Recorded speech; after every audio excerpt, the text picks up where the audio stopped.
discipulado y qué no es discipulado. Tengo aquí la definición de la RAE. Dice que el discipulado es el ejercicio y cualidad de un discípulo de una escuela. Y dice que un discípulo es una persona que defiende o sigue las ideas, doctrinas y métodos de un maestro. Esto es algo que quiero recalcar, porque simplemente es una definición secular, ¿correcto? Nosotros podemos entender lo que es realmente el discipulado de una manera más profunda por los ejemplos que tenemos en la Biblia, ¿sí? Pero aquí una de las cosas que me llama la atención es que dice que el discípulo es una persona que defiende o sigue las ideas, doctrinas y métodos de un maestro. Y en esto quiero recalcar que el discipulado es un estilo de enseñanza y aprendizaje, podemos verlo de esa manera, que se basa en una relación en la que un discípulo decide ser como su maestro. Se lo vuelvo a explicar. Bíblicamente, podemos decir que el discipulado es un estilo de enseñanza y aprendizaje que se basa en una relación en la que un discípulo decide ser como su maestro. Nosotros, si somos discípulos de Cristo, hemos decidido ser como Cristo, ¿ok? Y es un estilo de aprendizaje que se basa en una relación. Por eso nosotros siempre que hablamos del Evangelio hablamos de una relación, no más que de una religión. Preferimos el término relación. Por lo tanto, esto significa que el discipulado no es un curso, porque en la cultura occidental hoy día una persona puede hacer un curso sin necesidad de pensar como su maestro e instructor, ¿cierto? Vamos al cole, estudiamos matemática, lo que sea, inglés, biología, pero yo no tengo que pensar lo mismo que mi profesor piensa. En el área de idiomas, por ejemplo, yo no necesito pronunciar todo de la misma manera que mi profesor de idiomas. Simplemente está como un modelo, pero no necesito hacerlo. Ahora, bíblicamente el discípulo buscará hablar, pensar y actuar como su maestro. Esa es la diferencia. En un curso yo simplemente recibo una información y ya. Pero en el discipulado no. En el discipulado yo estoy buscando actuar, hablar y pensar de la manera en que lo hace mi maestro. Y cuando yo digo mi maestro, vamos a explicarlo un poco más adelante, que en este caso me voy a referir a Jesús y no a la persona que me discipula. Vamos a explicar ese tipo de término maestro y todo eso. Ahora quiero que quede claro algo. Entendiendo el contexto bíblico, se trata de ser como Jesús más que como un pastor, maestro, ministro, obispo o lo que sea. Y eso lo encontramos en 1 Corintios 11:1. Sed imitadores de mí, así como yo de Cristo. Y esto es algo importante porque Pablo estaba enseñando a los corintios, Pablo había fundado la iglesia de los corintios, Pablo era apóstol de los corintios, pero ¿qué estaba diciendo él del discipulado? Sed imitadores de mí como yo de Cristo. En la medida en que yo imito a Cristo, ustedes van a hacer lo mismo. Así como mi objetivo principal es ser como Cristo, su objetivo va a ser como Cristo. ¿Ok? Pero ellos nunca conocieron a Cristo, por lo menos no en persona. A Pablo se le apareció. Entonces, de la manera en que Pablo imitaba a Jesús, seguía sus enseñanzas, animaba al pueblo de Corintios a hacer lo mismo. Hasta ahora me entienden eso, ¿cierto? Ok. Entonces dice, el discipulado cristiano, de aquí en adelante vamos a hablar, discipulado se refiere al cristiano, se trata de ser, no de saber. Quiero que entienda eso. Un discipulado no se trata de aprender información y conceptos, ni siquiera de aprenderse versículos, sino que todas esas cosas son necesarias o son útiles con el objetivo de que nosotros seamos más como Él. ¿Por qué lo digo? Porque hay mucha gente que se enfoca, por ejemplo, en hacer un discipulado. Hay iglesias que tienen métodos de discipulado, no 1 año, 2 años, 3 años. Y yo no digo que esté mal. El problema es que a veces creemos que el discipulado es solo un curso. A veces pensamos que el discipulado es para obtener un título. Ah, ya es el discipulado. No, en el Señor nosotros hacemos el discipulado todos los días hasta que el Señor venga. Porque mi objetivo es ser como Él. Mientras yo no sea como Él, sigo necesitando hacer el discipulado. ¿Me está entendiendo? Ok. Ahora vamos a hablar de la importancia del discipulado. Dice, el discipulado es importante ¿por qué? Pues porque es un mandamiento. ¿Dónde está eso? Está en San Mateo 28, 19. El último capítulo dice, por tanto, id y haced discípulos a todas las naciones, bautizándolos en el nombre del Padre y del Hijo y del Espíritu Santo. Aquí el pasaje deja muy claro que la meta del discipulado no es solo evangelismo. ¿Está entendiendo? Fíjese que dice id y evangelicen. No, dice id y haced discípulos. Y ahora quiero que vayamos a Marcos 16, 15 para explicarles algo. En Marcos 16, 15 dice, id por todo el mundo y predicad el evangelio a toda criatura. Algo que me llama la atención es que no dice prediquen el evangelio, sino predicar. ¿Por qué? No dice que sea para evangelizar, sino predicar. Porque en la mente de ellos, el evangelismo no podía existir separado del discipulado. O sea, para ellos los discípulos tenían muy claro que ellos no iban solamente a evangelizar a las naciones, sino a discipular. Ellos tenían muy claro que era importante el discipulado porque una vez que las personas recibían a Cristo, nacían de nuevo, necesitaban aprender. ¿Ok? No era que, bueno, ya es salvo, bueno, ya terminó. Eso era todo el objetivo. Si fuera así, en Efesios 4 no existirían 5 ministerios, sino uno solo, el evangelista. La iglesia no tendría que hacer nada más, sino evangelizar y evangelizar. Hoy día, las iglesias no existirían, sino que con un canal de televisión o de radio ya está cumplida la misión. ¿Por qué? Porque el objetivo sería evangelizar. Pero no, ese no es el objetivo. Leímos la vez pasada en Efesios capítulo 4 que nosotros, los ministerios están ¿para qué? Para que lleguemos a la medida de la estatura del varón perfecto. Por eso se necesitan. Para que la iglesia sea completamente edificada. ¿Ok? Entonces quiero que tenga esto en mente, porque a veces la iglesia se ha promovido muchísimo el evangelismo, por lo menos de manera teórica, porque ese es otro tema para otro día, de que hay que evangelizar. No. Hay que evangelizar, pero el objetivo es hacer discípulos. La orden fue hacer discípulos, no solo evangelizar. Y por eso necesitamos que, bueno, empezamos con el evangelismo, pero hay que continuar con el discipulado, para que las personas puedan absorber bien. Hasta ahora entendemos por qué es importante el discipulado, ¿cierto? Bien. Entonces, desde el principio, quiero que entienda, el plan de Dios fue que el hombre fuese a su imagen y semejanza. ¿Se acuerda en Génesis? Por medio del nuevo nacimiento, el objetivo de Dios vuelve a ser posible. Y por eso Jesús es nuestro maestro y modelo, porque es exactamente igual que Dios Padre. Usted sabe que nosotros fuimos creados a imagen y semejanza de Dios, nos contaminamos como raza humana con el pecado, y vino Jesús. Pero Jesús vino para redimirnos. Muy bien, perfecto. Pero algo que hizo Jesús importantísimo es que nos trajo el modelo del Padre.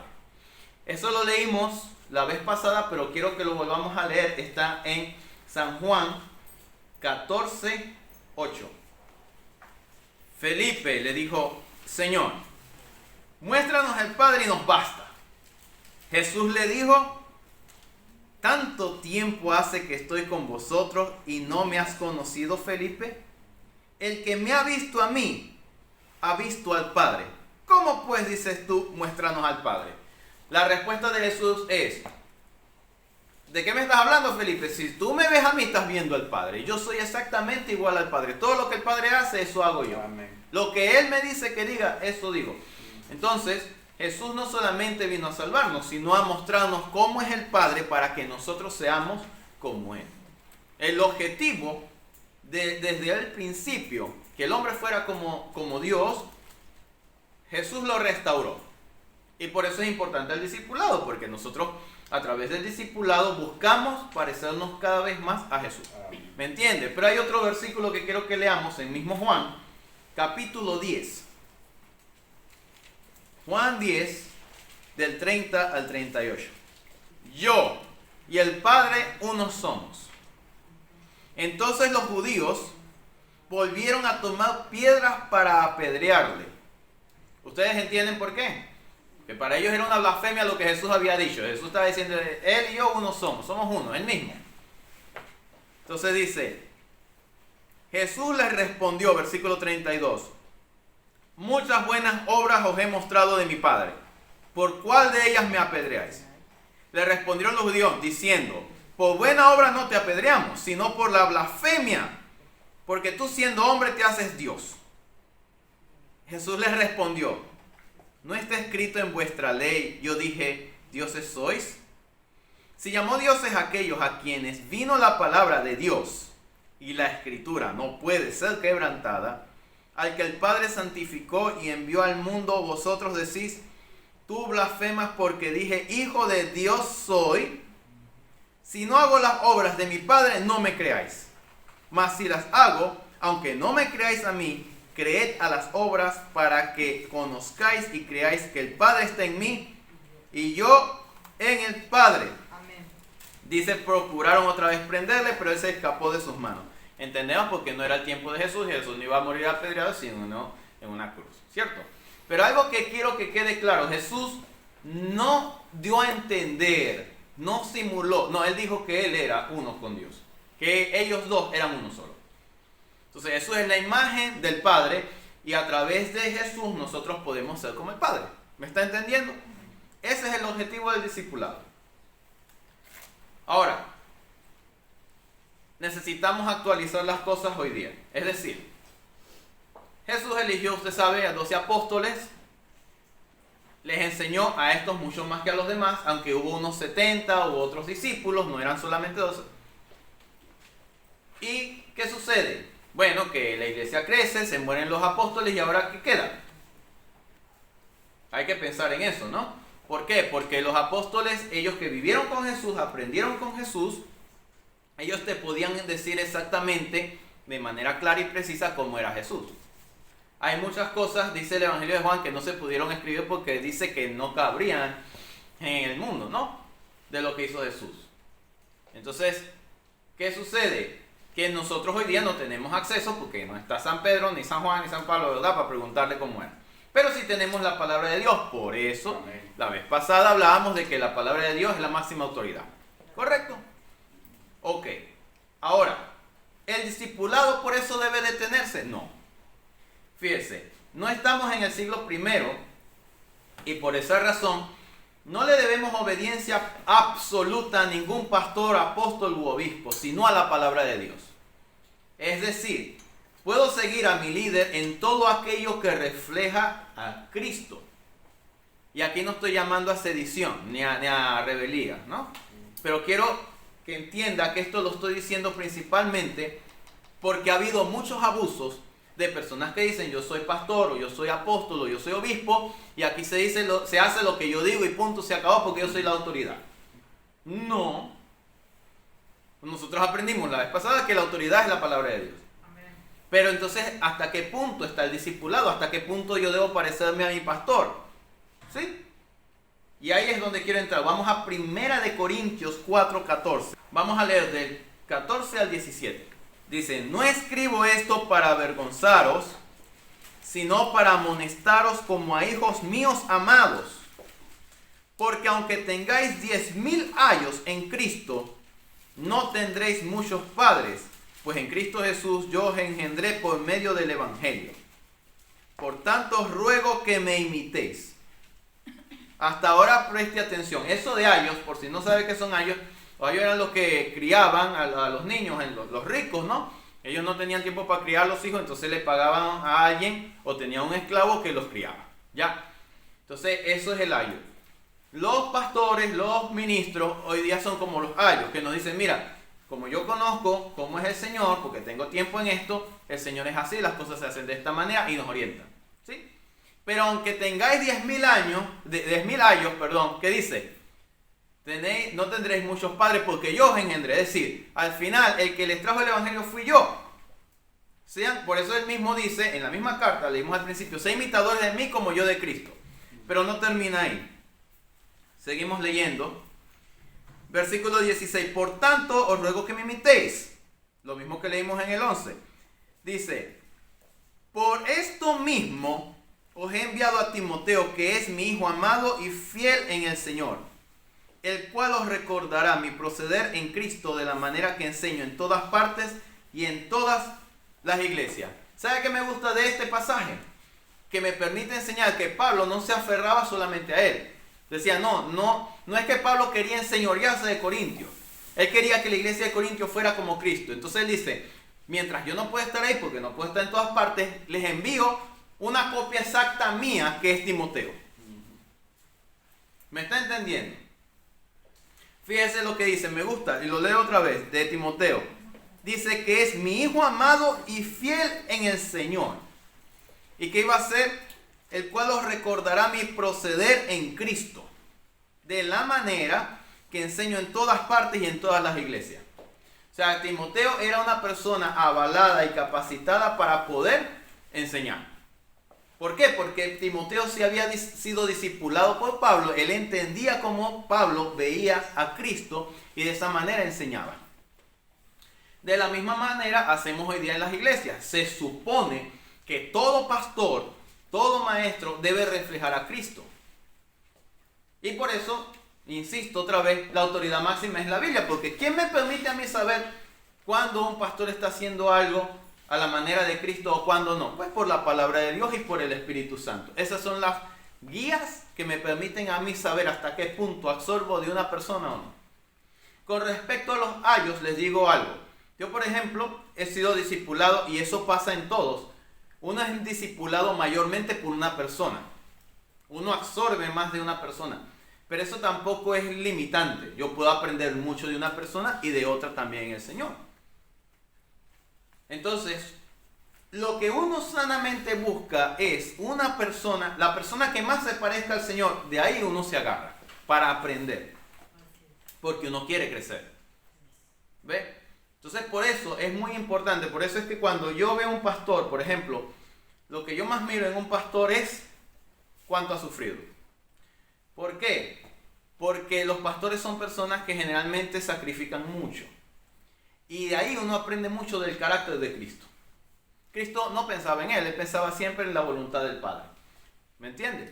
Entonces eso es algo que uno debe tener en cuenta. Hay gente, escúcheme esto, hay gente que cree que tiene más autoridad que su pastor, por ejemplo, porque tiene un título teológico y el pastor no.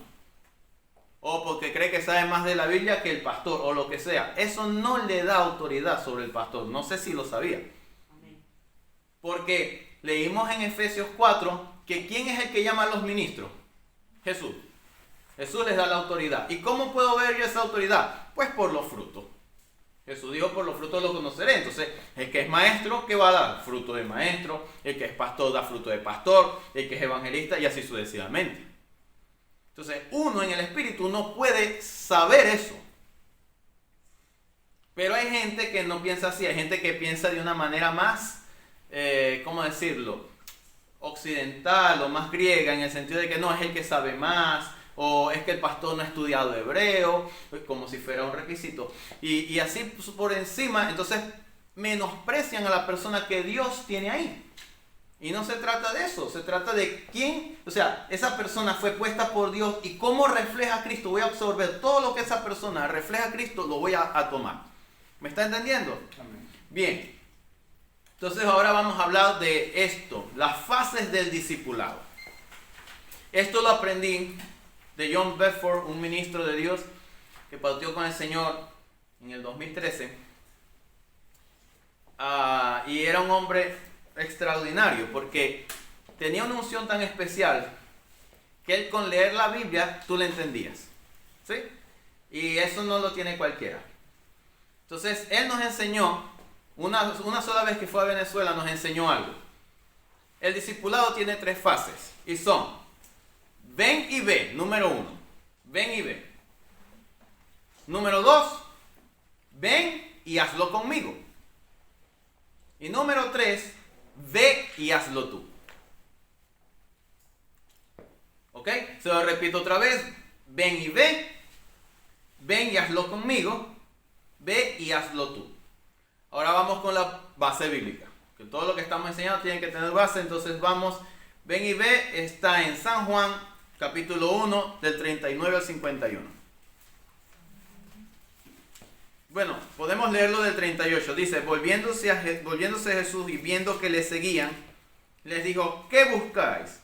Ellos le dijeron, Rabí, que traducido es maestro, ¿dónde mora? Les dijo, venid y ved. Va a ver que esto no solamente aparece aquí.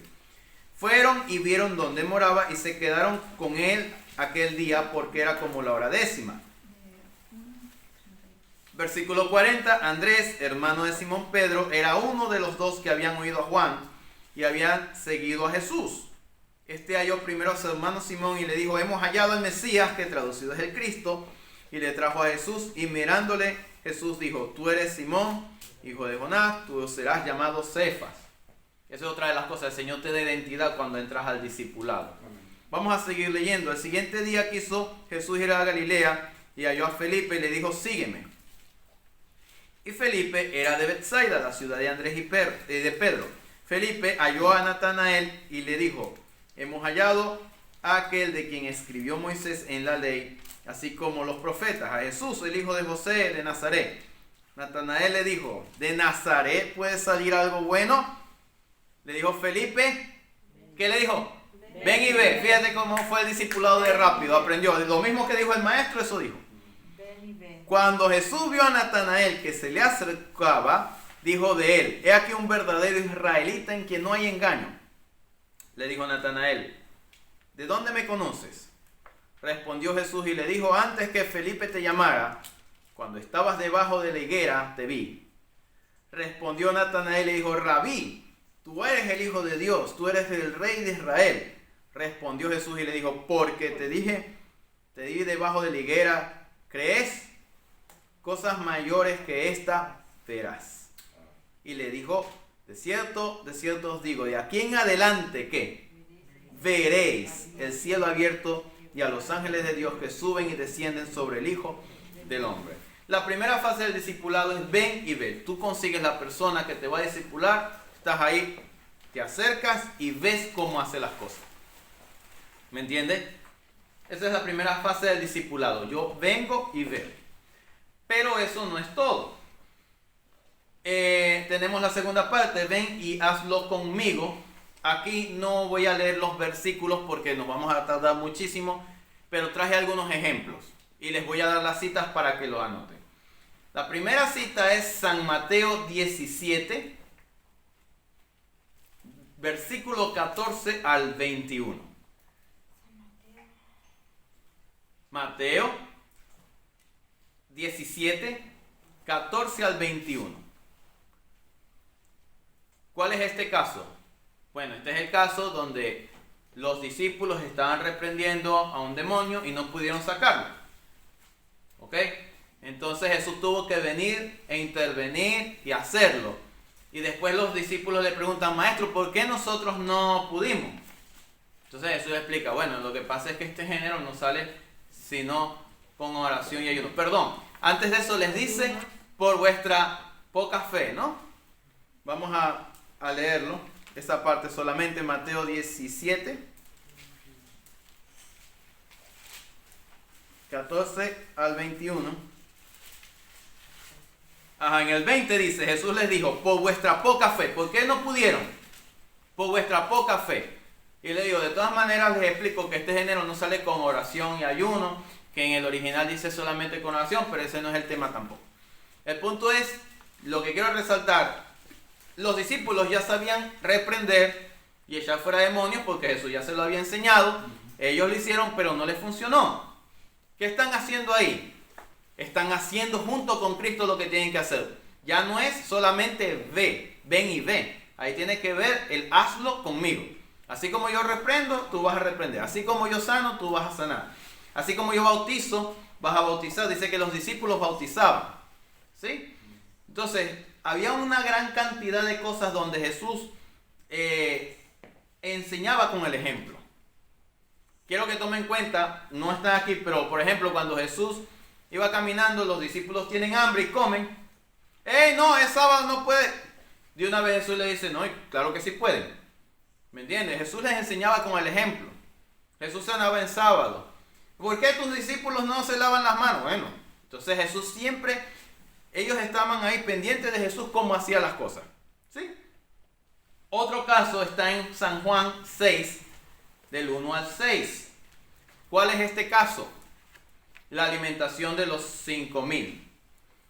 ¿Por qué me gusta este caso? Porque aquí Jesús, dice la Biblia, que Jesús les hizo una pregunta para probarlos. Versículo 6. Pero esto decía para probarle, porque él sabía lo que había de hacer. O sea, Jesús le dice, bueno, denle de comer ustedes. Una cosa terrible. Y dice, Señor, ¿y cómo le vamos a dar? ¿De dónde vamos a sacar dinero para pagarle la comida a toda esta gente?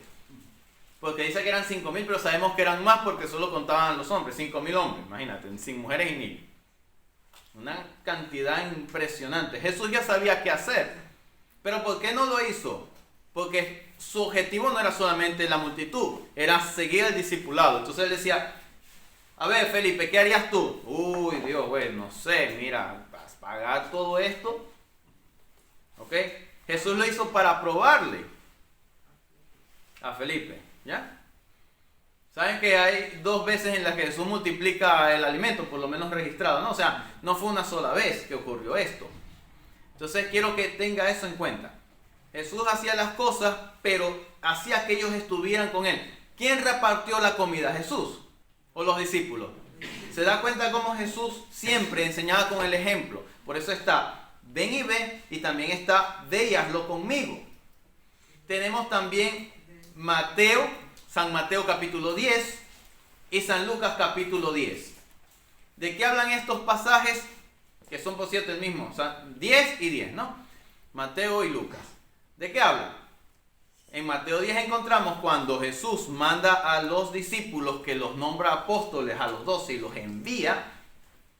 Y ¿qué les mandó a hacer? Lo mismo que Jesús hacía, lo mismo que Jesús habló de Isaías sobre él. Ustedes sanen los enfermos, echen fuera demonios, resuciten muertos. Ya ustedes saben, ya me han visto, ya lo pueden hacer. ¿Ok? Van a ser así, vayan de 2 en 2, de esta manera sí, de esta manera no. Pero no solamente con los apóstoles, también a los otros 70 en Lucas Jesús los envió. Ahora, esto pareciera parte del tercer punto, ve y hazlo tú. ¿Por qué no lo coloco aquí? Porque Jesús permanecía con ellos. Ustedes van y me traen reporte. O sea, Jesús chequeaba. Fíjate que los 70 fueron y no se quedaron allá, volvieron. Maestro, mira, pasó así, contentísimo, volvemos. Mira, hasta los demonios se nos sujetan. ¿Me entiendes? Ellos habían visto que Jesús lo hiciera, pero que yo ya es otra cosa. ¿No? Es como cuando tú ves que tu pastor reprende un demonio, pero otra cosa es que lo hagas tú. Ya son 2 niveles de fe diferentes. ¿Ves? La primera vez que uno reprende un demonio, ¿no? Y ya ahí uno sube, ¡pum! La fe crece, ¿no? ¿Por qué? Porque es discipulado, tú estás aprendiendo a ser como el maestro. Entonces, Jesús lo hacía, ellos regresaban y le contaban a Jesús. Entonces era una enseñanza práctica. Por eso digo que el discipulado no es un curso. Bueno, yo hasta ahora nunca he visto una iglesia que me gustaría, en mis ideas locas, ¿no? Bueno, hermano, vaya y consiga a alguien endemoniado y le saca afuera. Bueno, parte del discipulado, interesante, ¿no? Pero la mayoría de los discipulados que yo he visto es un librito, una historia, aprenderse los versículos, que no digo que esté mal, pero sí creo que esté incompleto. Porque el discipulado tiene que ser algo práctico, ¿me entiendes? Si no, Jesús hubiera tenido que enseñarle a leer y escribir a todos los apóstoles primero para poder dar el discipulado. No, el discipulado es práctico también. No digo que no aprenda de la Biblia, no me malentienda, sino es algo práctico. Yo veo a mi maestro hacerlo. Es más, esto no está aquí, pero el discipulado no empieza con Jesús. En la Biblia no. Antes de Jesús habían otras personas que discipulaban. Elías y Eliseo, por ejemplo. ¿Qué hizo Eliseo? Vio que Elías abrió el río con el manto. ¿Qué hizo Eliseo? Lo mismo. ¿Dónde está el Dios de Elías? O sea, a ver, Dios, ¿estás conmigo también como estás con Elías? Y pum, y golpeó, hizo lo mismo. ¿Por qué? Porque es discipulado. ¿Qué le dice Dios a Josué? Yo voy a estar contigo de la misma manera que estuve con Moisés. Claro, pero Josué aprendió ahí cerca de Moisés, ¿me entiende? De hecho, siempre hay un grave problema en la Biblia cuando el discipulado se corta. Porque Josué, bien, pero Josué no tuvo un discípulo. Ahí murió. Y ahí empieza el problema de jueces que Dios tiene que levantar de uno en uno. ¿Por qué? Porque cada quien se fue a sus tiendas, o sea, sus dioses se fueron. Eso pasa cuando se rompe el discipulado. Por eso es importante siempre mantener una secuencia. Usted no ve que hay muchas iglesias que son prósperas, maravillosas. Se muere el pastor, se acabó la iglesia. ¿Por qué? Porque no dejó un discípulo. Un pastor siempre tiene que tener varios discípulos, porque si se muere uno, o si se va el otro, o si hay un Judas, siempre tienes que tener un respaldo. ¿Me está entendiendo? Eso es importante. Ok. Y finalmente, el tercer paso, ve y hazlo tú, que eso está en Mateo 28, 19, que ya los leímos. Ahí es cuando Jesús ya se va y le dice, miren, id y hacer discípulos en todas las naciones.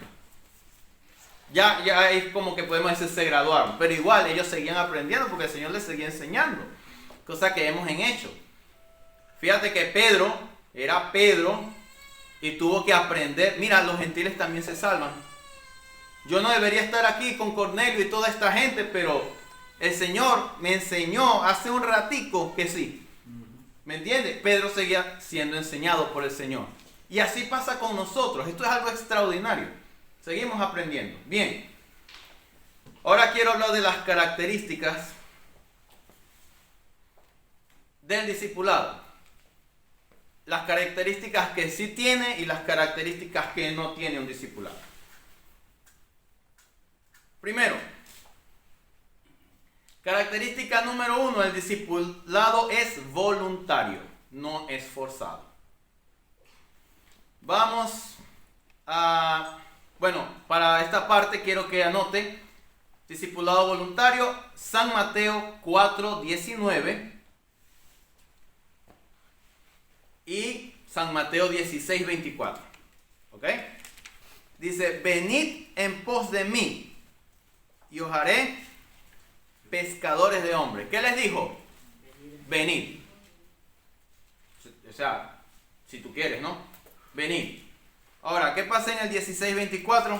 Entonces Jesús dijo a sus discípulos, si alguno quiere venir en pos de mí, niéguese a sí mismo y tome su cruz y sígame. No los obligó. Si ustedes quieren, bueno, estos son los requisitos, porque también tiene requisitos, ¿ves? Tú te dedicas al Señor, le entregas tu vida. Entonces, si quieren, no es obligado. Un versículo donde encontramos que no es forzado, eso está en San Juan 6, versículo 66. ¿Cuál es esta parte? Jesús predicó un mensaje muy polémico, se fue medio mundo, se fue un montón de gente, discípulos incluidos, quedan los 12, y Jesús se vuelve a esos 12 y le dicen, ¿se quieren ir? Porque no están obligados. Se pueden ir si quieren. Para que no aprovechen de irse tan solo, ¿no? Ahí hay un montón de gente, aprovechan la cola con alguien, decimos en mi país. ¿No? Jesús se los dijo así, porque no es forzado. Y ese es el problema. A veces en la iglesia la gente quiere forzar el discipulado. No, hermano, lamentablemente uno abre la puerta, pero yo no puedo obligar a la gente a que entre. O sea, ya eso es decisión de la persona. Ahora, una cosa sí te digo. Como una ley matemática, digamos, tú quieres crecer, tienes que hacer el discipulado. Si quieres crecer, sí, pero no te voy a obligar a que quieras crecer. Esa decisión es tuya. ¿Me entiende eso? Muy bien. Segundo punto. El discipulado se trata de ser moldeado, no de recibir información solamente. Repito, se trata de ser moldeado, no solo de recibir información. Para este punto de ser moldeado tenemos el Evangelio de Juan, capítulo 13, 13 al 15. Juan 13, 13 al 15 dice, vosotros me llamáis maestro y señor, y decís bien porque lo soy. Pues si yo, el Señor y el maestro, he lavado vuestros pies, vosotros también debéis lavaros los pies los unos a los otros. Porque ejemplo os he dado, para que como yo os he hecho, vosotros también hagáis. Esto se llama jaque mate. O sea, aquí no hay opción. Todo, usted quiere servirle al Señor, sí, empiece a servirle al hermano. ¿Por qué? Porque Jesús nos hizo jaque mate a todos aquí. Nadie puede venir a ser un ministro para enseñorearse de la iglesia. Porque Jesús dijo, si yo que soy el maestro y el Señor os he lavado vuestros pies, les estoy dando ejemplo para que ustedes hagan lo mismo. Ya está. ¿Me está entendiendo? Entonces eso tiene que ver con tu carácter. El Señor se mete en tu vida personal. Una cosa importante, en el cristianismo, a diferencia de cualquier religión, el Señor se mete en tu vida personal, en lo más profundo de tus pensamientos. No tiene que ver tanto con lo que hagas necesariamente, porque hay gente que dice, no, yo no hice nada. Los fariseos, yo no lo maté, pero lo deseaste. El Señor se mete hasta allá. ¿Me entiendes? Porque se trata de ser moldeados para que seamos como Cristo, para que de igual forma seamos como el Padre. ¿Me entiendes? Ahora, no se trata de recibir información solamente. Santiago 1, 22 al 25. Santiago 1, del 22 al 25. Pero sed hacedores de la palabra y no tan solamente oidores, engañándoos a vosotros mismos. O sea, que la persona que solo escucha la palabra y no la hace, se está engañando. Porque si alguno es oidor de la palabra, pero no hacedor de ella, este es semejante al hombre que considera en un espejo su rostro natural, porque él se considera a sí mismo y se va, y luego olvida cómo era. Mas el que mira, ¿cómo? El que mira atentamente en la perfecta ley, la de la libertad, y persevera en ella, no siendo oidor olvidadizo, sino hacedor de la obra, este será bienaventurado en lo que hace. Más claro no lo puede poner Santiago. Él dice, mire, si usted solo está escuchando la palabra, no aprende, porque la escucha, sí es verdad, y se va y se le olvidó. Pero cuando tú escuchas la palabra y la pones en práctica, cuando la escuchas atentamente para ponerla en práctica, entonces ahí hay un crecimiento. Por eso es que mucha gente viene servicio tras servicio, culto tras culto y nunca crece. ¿Por qué? Porque no escuchó el mensaje. No, sí lo escuchó, pero no hace, solo escucha y no hace nada. Es un oidor, no un hacedor. Nosotros tenemos que oír para hacer. ¿Ok? ¿Me entendió? Bien. Otro punto. La meta es Cristo, no el maestro. Y aquí coloqué entre paréntesis maestro con minúscula. Y tampoco el objetivo es un título. Repito. ¿Cuál es la meta? La meta es Cristo, no un título ni el maestro con minúscula. ¿Por qué el maestro con minúscula? Ya le voy a explicar. La meta es Cristo, eso lo leímos en 1 Corintios 11, esa es la base bíblica para eso, la meta es Cristo. Dice Pablo, sé imitadores de mí, ¿cómo? Como yo de Cristo, la meta es Cristo, eso indiscutible. Ahora, este punto tiene mucho que ver con el siguiente. En el discipulado la gloria es para Dios, no es para el hombre. Quiero que en este punto anote Mateo 23:8. Pero vosotros no queráis que os llamen rabí, porque uno es vuestro maestro, el Cristo, y todos vosotros sois hermanos. Por eso decía que la meta es Cristo, no el maestro con minúscula. ¿A qué me refiero? Mi meta no es ser como el pastor Edison, su meta no puede ser como el pastor Edison, ni como yo, ni como nadie más, sino ser como Cristo. Amén. Hay personas que se aferran para decir esto que ya no hay maestro. Una vez lo escuché, pero ahora lo vamos a explicar bien. Entonces, ya sabe que el objetivo no es ser como un pastor, como un apóstol, no, el objetivo es Cristo. Amén. ¿Quedó claro, no? Ahora, en cuanto a la gloria es para Dios, vamos a leerlo del 1 al 10. Mire lo que dice. Del mismo capítulo. Entonces habló Jesús a la gente y a sus discípulos diciendo: en la cátedra de Moisés, o sea, cuando se enseña de Moisés, se sientan los escribas y los fariseos. Así que todo lo que os digan que guardéis, guardadlo y hacedlo. Mas no hagáis conforme a sus obras, porque dicen y no hacen. Porque atan cargas pesadas y difíciles de llevar y las ponen sobre los hombros de los hombres, pero ellos ni con un dedo quieren moverlas. Antes hacen todas sus obras para ser vistos por los hombres. ¿Para qué las hacían los fariseos? Para ser vistos, para que ellos tuvieran gloria. ¿Me entiendes?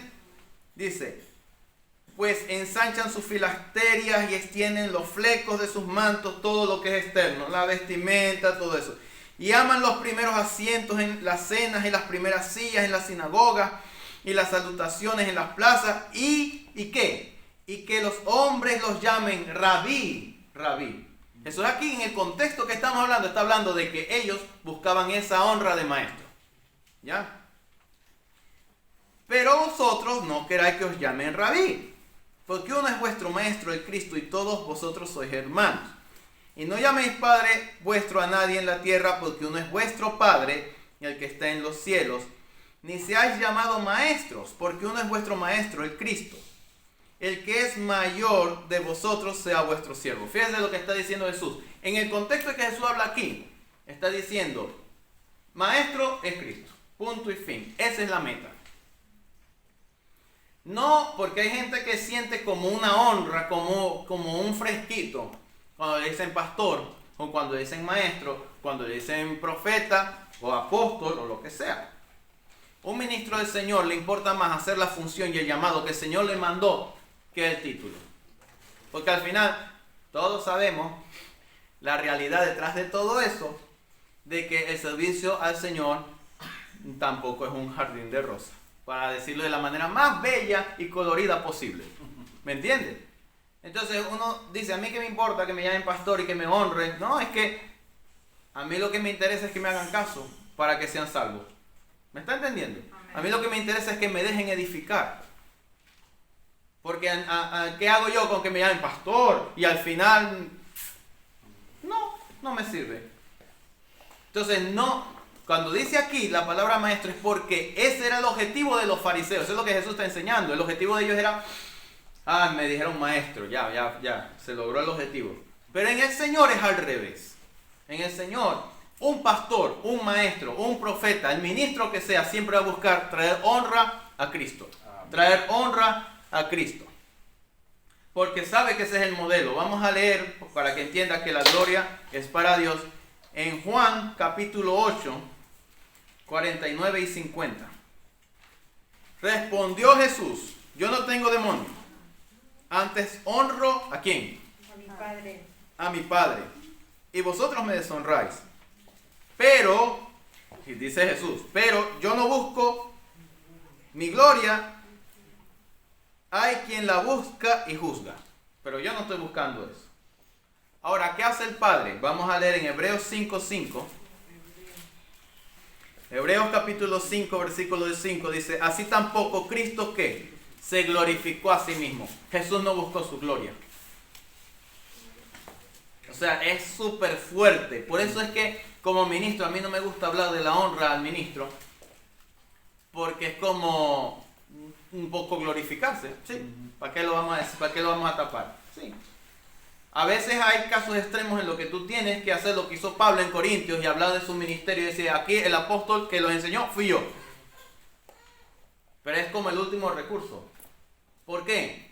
Porque ni Jesús buscaba su propia gloria. O sea, escúchenme, Jesús sí merece toda la gloria y toda la honra, y él no buscaba su gloria. Su objetivo, su enfoque siempre era la gloria del Padre. Ahora en Hebreos 5:5 no hemos terminado, dice: Cristo tampoco se glorificó a sí mismo haciéndose sumo sacerdote, sino el que le dijo: tú eres mi hijo, yo te he engendrado hoy. En otras palabras, el Padre sí glorificó a Jesús. Jesús no se glorificaba a él, porque también sabía que no necesitaba hacerlo. Pero su anhelo era glorificar al Padre en todo lo que él hacía. ¿Me entiende? Entonces por eso a mí me prende las alarmas cuando yo escucho a un pastor que habla mucho de la honra.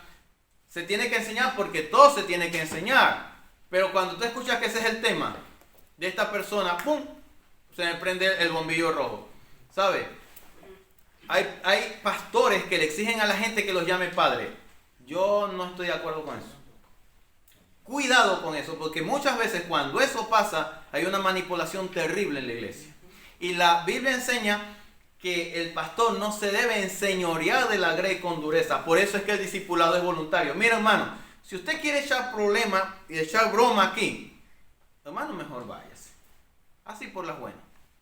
¿Ya? Porque aquí el Señor nos manda a contender, pero hay un orden y se hace de esta manera porque el Señor estableció a este hermano como pastor y así es la visión que le dio, con los errores que tiene y con los errores que no tenga, es así. Y ya está. Pero hay gente que pelea por la honra y la... Uy, hermano, cuidado con eso. Llamar yo a otra persona padre... Uy, hermano, eso...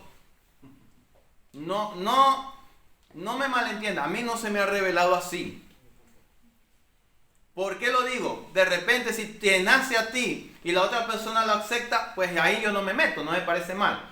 Pero cuando se impone, me prende la alarma, ¿sabe? El bombillo, ¡pum! ¿Por qué? Porque una persona en su corazón sano, un ministro, no va a buscar su honra jamás. O sea, eso es un tema que uno ni siquiera piensa en eso.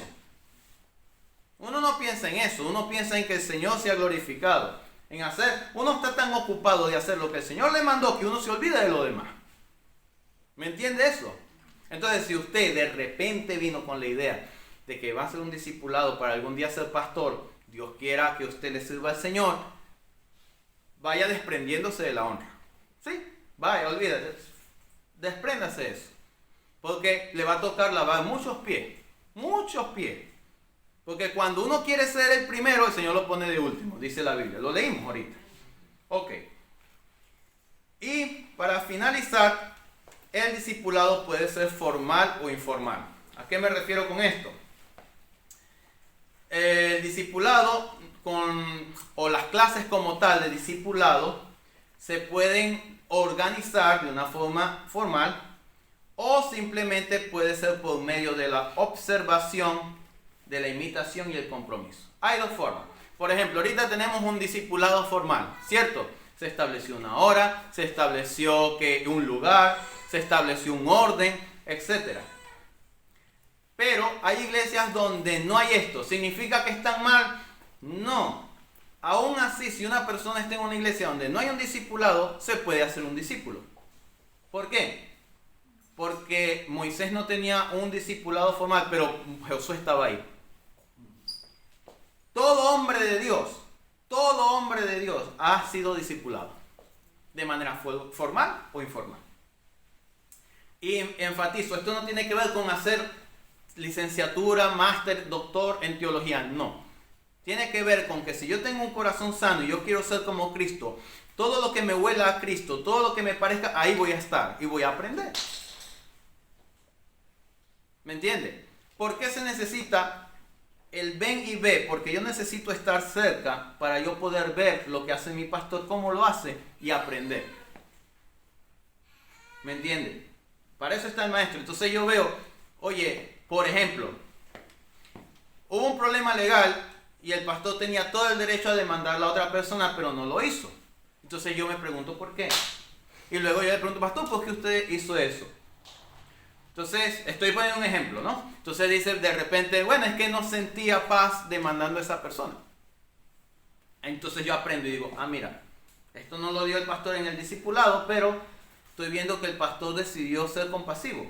Aunque tenía todo el derecho, hubiera podido ganar un dinero legal, por cierto, legal. O sea, no es que está inventando cosas, no, es que está en su derecho.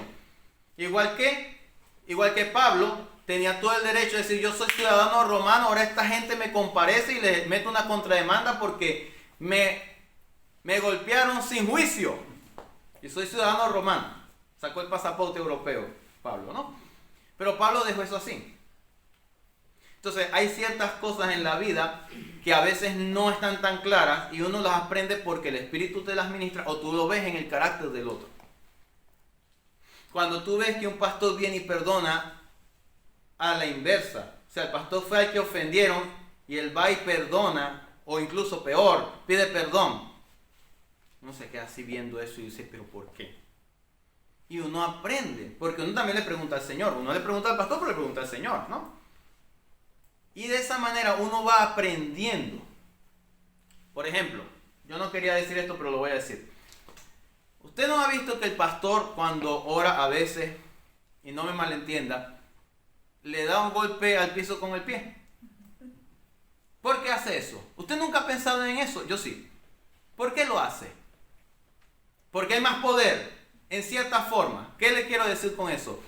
El pastor expresa su fe con eso. Es una manera de decir, Señor, lo que estoy diciendo lo oro en serio. No estoy orando, Padre, en el nombre de Jesús, que este hermano se sane. Con una apatía que el hermano casi se muere. No, sino que de esa manera está expresando fe. Ahora, ¿el pastor me ha dicho eso a mí? No, jamás y nunca. ¿Cómo aprendo yo eso? Por observación, lo que les estoy diciendo. Imitación y compromiso. Yo tengo un compromiso de ¿qué? De crecer y de dejarme enseñar. Yo soy una persona, admito, terriblemente, porque esto va a quedar grabado, pero a mí no me gusta ser corregido. No sé si usted sí. No sé si usted se levanta a la mañana, ay, ojalá alguien hoy me corrija, pero a mí no. Es doloroso, nos duele en el ego, por lo menos a mí, ¿no? Pero cuando a mí me tienen que llamar la atención, sí, Señor. ¿Por qué? Porque el pastor está autorizado para corregirme y meterse en mi vida. Porque si yo quiero aprender, yo tengo que dejarme corregir. Ah, pero hay gente que no quiere la corrección. Entonces no son discipulables, ¿sabes? Ahora, pues usted puede ser como yo, que no le gusta ser corregido, pero lo acepta. Bueno, vale, está bien. Bueno, eres enseñable por lo menos. Porque el Señor es el que va a tratar con uno y va tratando esas áreas. El Señor sabe cómo hacerlo, se lo garantizo. Los que estamos en discipulado de hace rato sabemos que el Señor lo hace. ¿Ves? Por eso yo todavía no manejo, porque en el manejo uno aprende mucho paciencia, se le forma el carácter, ¿verdad? Cuando el otro se atravesó que no tenía que atravesarse, etc. Y más en nuestros países, aquí las cosas funcionan mejor. Pero lo que le quiero decir es, yo cuando estoy comprometido con crecer, yo aprendo, yo busco, y no solamente del pastor, yo puedo aprender de cualquiera, de Vicente puedo aprender. Sí, porque a veces todo se vuelve como pastorcéntrico. No, yo puedo aprender. Y yo digo, mira, Vicente dejó lo que estaba haciendo por atender a esta persona. Sí, eso me suena más a Jesús que lo que yo hubiera pensado hacer, por ejemplo. Entonces estoy aprendiendo de él. Por eso es que es necesario los 5 ministerios. Por eso es que, volviendo al punto donde Pablo hablaba, pueden tener varios ayos, 10,000 ayos si quieren, ¿no? Sí, uno puede tener varios ayos. Yo he aprendido de gente extraordinaria de Dios. Y cuando esa gente enseñaba, yo estaba en primera fila, no para que me vieran como los fariseos, sino para no perderme nada. Por ejemplo, hoy hablaba con Chris y yo le contaba, mira, John Bedford una vez enseñó el ven y ven y hazlo conmigo, ve y hazlo tú. Y me dice, ¿cómo te acuerdas de eso? ¿No? Me preguntó. Este hermano partió en el 2013 y eso lo enseñó más o menos en el 2008. Yo todavía me acuerdo como si fuera yo porque yo estaba en primera fila aprendiendo de ese hombre porque fue la única vez que lo vi. Fue una semana a darnos un entrenamiento de discipulado y ese hombre se fue. Nunca más lo vi. Un hombre que fundó muchas iglesias aquí en Europa y en América, en otras partes, y el Señor lo usó tremendamente. Pero él partió. Bueno, pero hay otras personas que Dios sigue usándolo y de esos aprendo, observo y aprendo. Y veo hasta qué punto se parece al Señor, cuánto me acuerda esta conducta a Cristo y yo absorbo eso porque quiero ser como Cristo. Entonces, eso es sano, eso está bien. Lo que no está bien es que a veces queremos ser como alguien que vimos en YouTube, por ejemplo. No porque YouTube tenga algo malo, sino porque yo no conozco el carácter de esa persona, o usted sí lo conoce. Entonces nada más me puedo quedar con información, pero no con discipulado.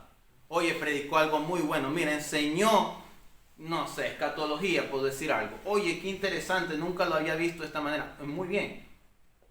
Pero no puedo seguirlo, porque el discipulado tiene que ver con seguir. No puedo seguirlo en el sentido de que como él haga, si él sacude el saco, yo también. No, porque no conozco su carácter. Y el carácter es lo central. Jesús decía, los fariseos enseñan bien, dicen bien. Así que escuchen lo que ellos dicen, pero no hagan como ellos hacen. El problema con el discipulado es que tú terminas absorbiendo lo que el otro hace. Por eso es que a veces llega un punto en que no puedes absorber más de una persona. ¿Me está entendiendo? Sí, no estoy solo aquí. Entonces, eso es algo importante del discipulado. Yo a donde voy, yo busco quién Dios ha puesto ahí y aprendo de esa persona porque por algo Dios lo puso ahí. Siempre vas a tener algo que aprender del Señor, de alguien. Siempre va a haber algo que aprender. ¿Me entiende? Mi papá me enseñó, mira, yo hasta a los niños les presto atención porque no sé si el Señor me puede hablar por los niños. Y a veces los niños Dios los usa de una manera tan extraordinaria y usted lo ignora. Mamá, veo un ángel negro ahí. Ay, muchacho, imaginación. Uy, no sé. Entonces ignoraste y el Señor te estaba hablando y no prestaste atención. ¿Qué te quiero decir? Cuando uno tiene hambre de aprender, entonces uno aprende sin necesidad de un discipulado formal porque estoy aprendiendo por observación, por imitación y compromiso. Pero todo lo que yo aprenda de un hombre o de una mujer de Dios, tengo que filtrarlo por la palabra y con la ayuda del Espíritu